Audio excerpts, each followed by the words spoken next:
जी, आज की वीडियो में हम ये सीखेंगे कि अगर आप हाउसवाइफ हैं या कोई भी ऐसा आदमी जिसकी सोर्स ऑफ इनकम कोई भी नहीं है, तो वो एफबीआर में रिटर्न कैसे जमा करवाएगा। ठीक है, आपने आ जाना है 2026 में। ठीक है, सिलेक्ट करके कंटिन्यू कर लेना है, तो आपके पास ये वाला डैशबोर्ड जो है वो ओपन होगा।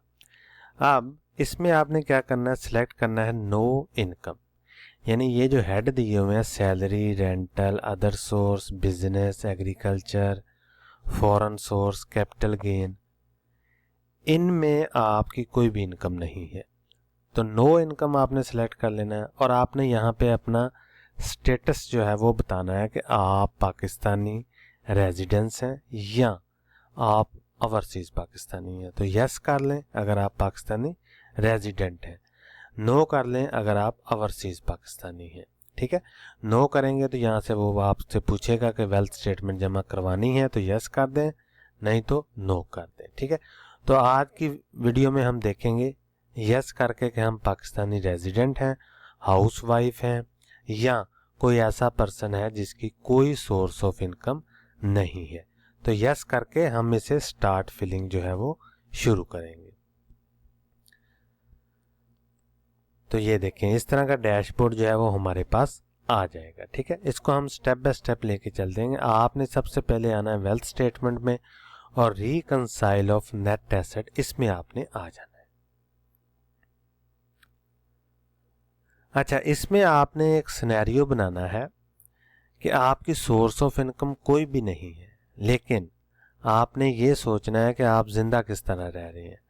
आपका कोई ना कोई खर्चा तो है और कोई ना कोई बंदा आपको खर्चा जो है वो दे रहा है। ठीक है, तो अगर आप हाउस वाइफ हैं या आपकी कोई सोर्स ऑफ इनकम नहीं है, तो आपने क्या करना है, सबसे पहले आपने ये देखना है कि contribution in expense by family member.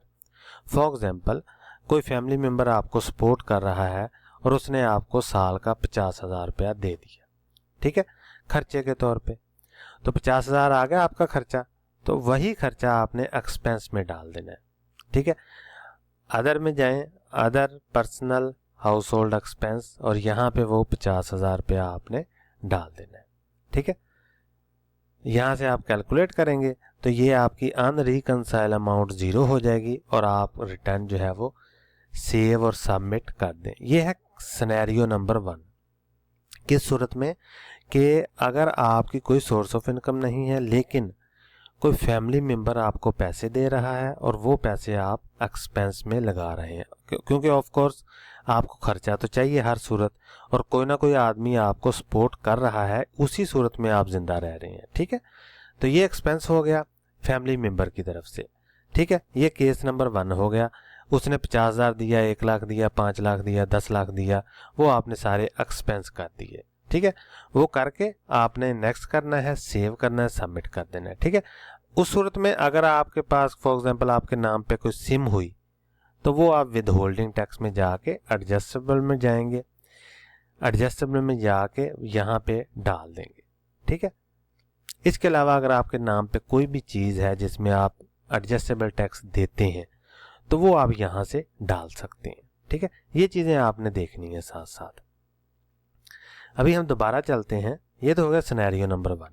ठीक है, बाकी चीज़ें अगर आपने फॉर एग्जांपल ड्यूरिंग ईयर अगर किसी ने आपको सपोर्ट किया है, तो उस सूरत में अगर आपने कोई एसेट ले लिया है तो वो भी आपने डालना है, वो हम स्टेप बाय स्टेप बात करेंगे। लेकिन पहले सिनेरियो में ये होगी बात हमारे पास क्लियर, इसको हम करते हैं बंद। ठीक है, कैलकुलेट करते हैं तो ये हमारे पास हो जाएगा 0। ठीक है, इसको भी हम ख़त्म कर देते हैं। अभी हम सिनेरियो नंबर 2 क्रिएट करते हैं। इस सूरत में क्या होगा कि फॉरेन रेमिटेंस है। फॉर एग्जांपल, आप हाउसवाइफ हैं और आपके हस्बैंड जो है वो आपको होम रेमिटेंस भेजते हैं। होम रेमिटेंस की पहली शर्त क्या है कि वो आपके अकाउंट में आनी चाहिए।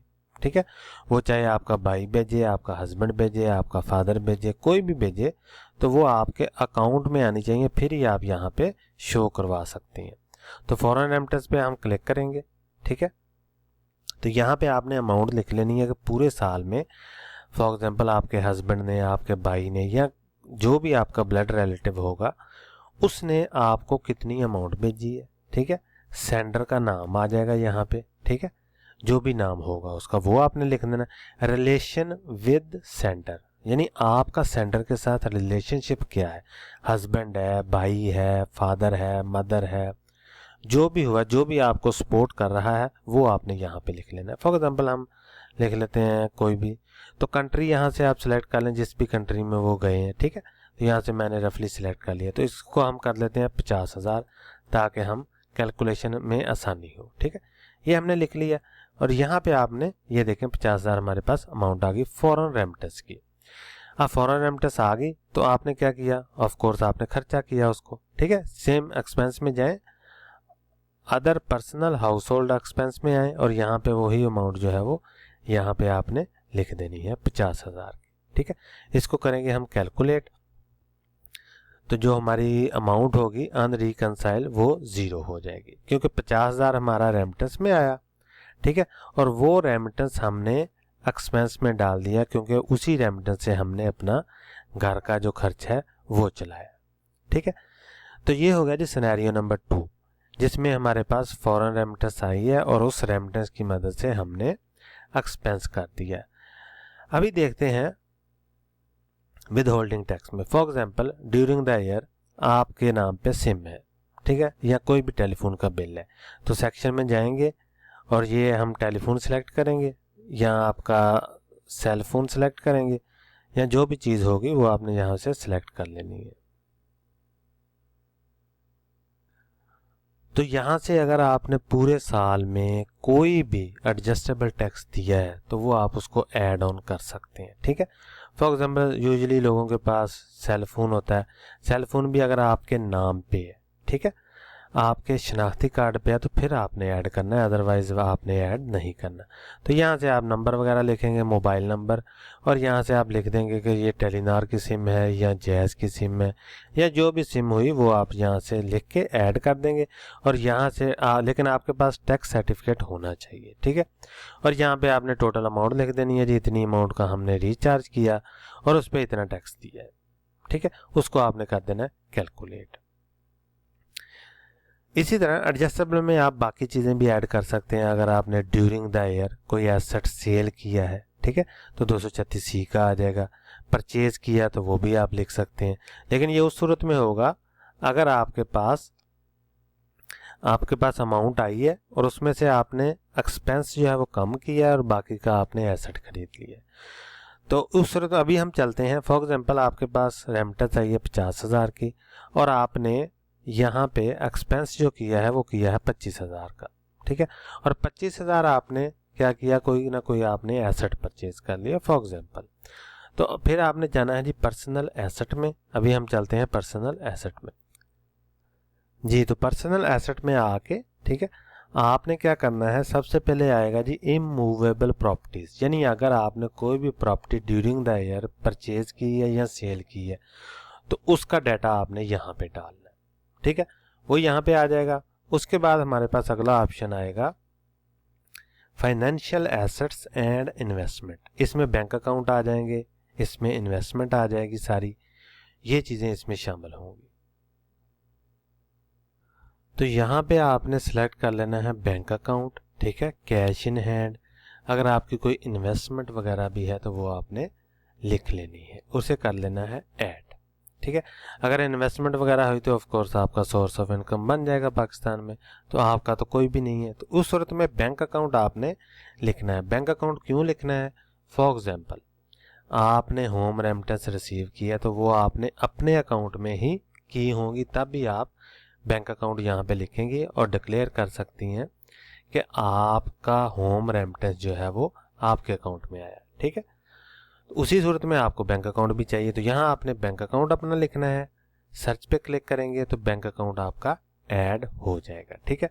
और उसके बाद आपका क्लोजिंग बैलेंस जो है वो आपने यहाँ पे लिख लेना है।